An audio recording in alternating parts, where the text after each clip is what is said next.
living downstairs and we were living upstairs in the house up there, and we A rental house. And as you know, we said earlier, we didn't have any property, didn't know what was happening. So, but we knew we wanted to build the kids a home, and we had tried several things and they hadn't worked out. And so, what was his name that started Food for the Hungry? Larry Ward. Larry Ward, who started Food for the Hungry International, who I knew from my heart days a million years ago from college. Food for the Hungry partnered with Warner to start the Heart program. They funded it. And hadn't seen Larry since my heart days as a student. He used to come out quite a bit. Well, one day I was working at Agape, which is the mail service that most missionaries here get their mail from. And I was there waiting on the truck to come to deliver, and I was kind of in charge of the work crews and stuff. So I was working inside a locked building, and a lady came knocking on the door that I knew. Her name was Carol Herget. Did you know Herget? Used to work at Christianville. And she was all in a frantic, and she said, "Can you get my mail to me?" and blah blah blah. And I let her in. I said, "Yeah." I said, "But the truck hasn't delivered yet, so your mail probably coming. Can you get it and give it to my friend Kevin?" I said, "Yeah, sure." So I said, "What are you all in a hurry about?" And she said, "Well, I got to go pick this guy up from the airport named Larry Ward, and I don't know him." Wait a minute, time out. I said, long story short, started talking, and it was Larry Ward. And she had met him through some friend of hers, and he was coming to check Haiti out. And he wasn't associated with Food for the Hungry anymore. Started another film called Vietnam Aid. He'd been working in Vietnam a long time. And so she said, "Well, you should come to the Hotel Montana and see Larry this weekend." Well, I happened to be at a prayer breakfast, and she came and found me at the prayer breakfast and brought Larry to me. And he came over to her house, had dinner, and showed him the. This is when we still lived in town, and talked to Larry about building this home and stuff.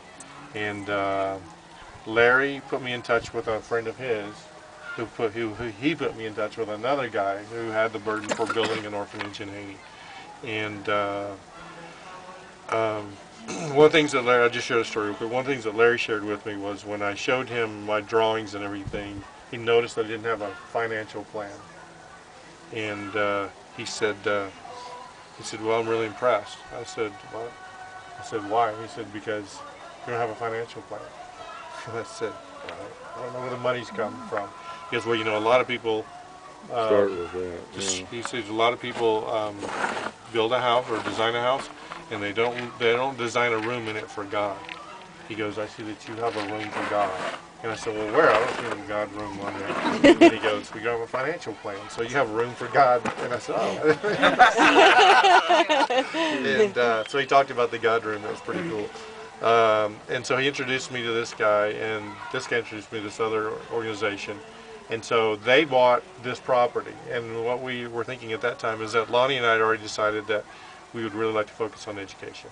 So we told him we would buy this property here from the family. We would develop it, and they could buy that, and we would help them develop that. They would build an orphanage. They'd take over the orphanage that we were running. We would do the school part, and we would partner together. And so we started that process. We bought the property from them. We got the wall put up and everything for them. We bought this property and started putting the wall up here. And then they disappeared off the map. Didn't hear from them for about a year. Couldn't find them on the internet. Couldn't get them to respond to any letters, phone calls, nothing. And then finally one day out of the blue, the guy calls me and goes, "Hey, listen," he said, "I'm sorry, we've been moving. We've been making some changes in the organization. And he said, I'm sorry about the silence, but we have some things we need to talk to you about, but I don't want to do it on the phone. We're going to send some reps to come down." So this couple comes down that we had met before. They were on the board at the time, and they came down. At that time, there were no buildings here. We brought them down here and showed them what we wanted to do here. Talked about the school, the orphanage and everything, what they could do there. And they said, well, we were standing like right over there, and they said, "Well, we have good and bad news for you." And I said, "Okay." And they said, "Well, the bad news is that the guy who we've been working with, that's the founder, he was a doctor, I can't remember his name, that had the burden, for the orphanage, he's passed away, and his board has decided they're going to close up shop. They were only doing it to help him, support him. They really don't have the vision that he had. The good news is that if you guys will continue the vision that he had for the orphanage, work, we will give you $10,000 to get started and give you the property. So I said, okay.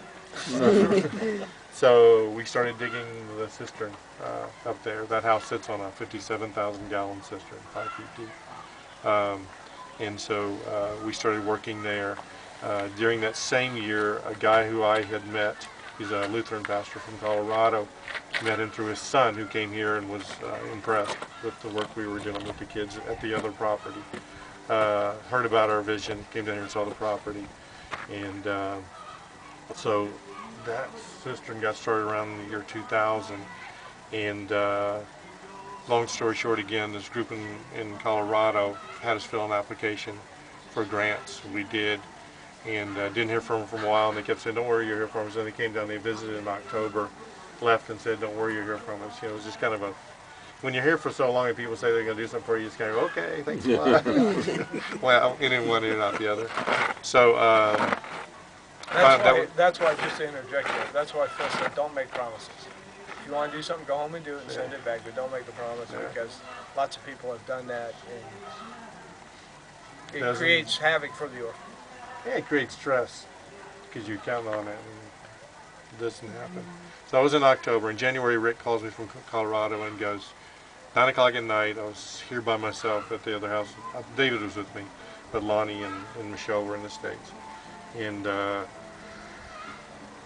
so Rick calls me and goes, hey Phil, he says, Rick Barger from Colorado. I said, yeah, hey Rick. He said, I just want to let you know you guys have been approved.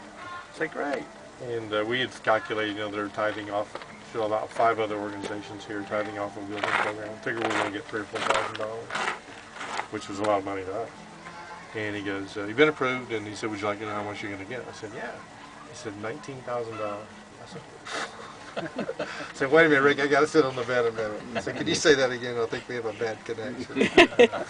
And so they blessed us with $19,000 3 years in a row to help us build that home. We ended up spending, total with that and the walls and everything, not including this building, we spent, and that, including that building, we spent over $150,000 in that home, the property and everything.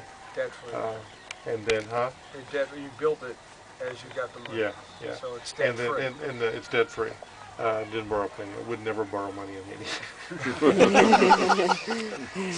The interest rates are crazy. Although if you would have borrowed it right before the earthquake, you might not have that's paperwork. right. So. That had been a good deal. But during that year, that period from 2000 to 2003, man, God showed up in so many ways because we had no, I mean, like I said, I'd done all these great money schemes in my head that just, you know, it made sense, but nobody did. It didn't work out. And but groups just showed up, and a lot of churches started getting involved. Church God congregations started getting involved, but a lot of non-church God congregations got involved. One community church from Franklin, Indiana, was actually directed to us by the Methodist Guest House in town. This will, you guys will enjoy this story. Methodist Guest House calls me and goes, hey, I heard you're building an orphanage, can you use a work team? I'm like, yeah, why are you sending me a work team? They said, well, the Methodists have passed a new policy that we can house people at the guest house here, but only Methodists can work on our Methodist projects. Like, that's the weirdest thing I've ever heard, but okay. so because of that, we got that group, and they just started staying up here. Forget the Methodist guest house, and they started staying up here in rented houses that we had at first, and then eventually here. And they come every summer. You got to meet. They brought a whole team for summer, for camp last summer, and Bill and Nancy come every year, and they've been really involved. And there were several other groups that helped us to lay the tile, and then as we built this school here, they helped us with this lower part of the school part, same organization. And then the community church helped us tile one half of it, and then Eastside Church of God helped us do basically the other half, I think. You guys helped us finish it up. Last 3 rooms, yeah. Remember when you were talking earlier, when you get on the field like this, and you live and establish relationships on the field with other organizations, i.e. that, you know, there's so much giving that goes interdenominational or cross-denominational or however you want to do that. I mean, we were sitting here back in the late 80s, and I got a call from the Christian Reform Floor Relief Committee guy. And he said, hey, listen, I've got 4 Butler buildings that are being donated out of Canada. We can't use them. Can you use them? Here's the caveat. It's going to cost $5,000 to get them all here. The Royal Canadian Air Force flew them in as a practice training run to unload the stuff. The Christian Reformed Church sent the work teams down. The Church of God got 2 of those buildings. Our Baptist group got 1, and Nazarene group got 1.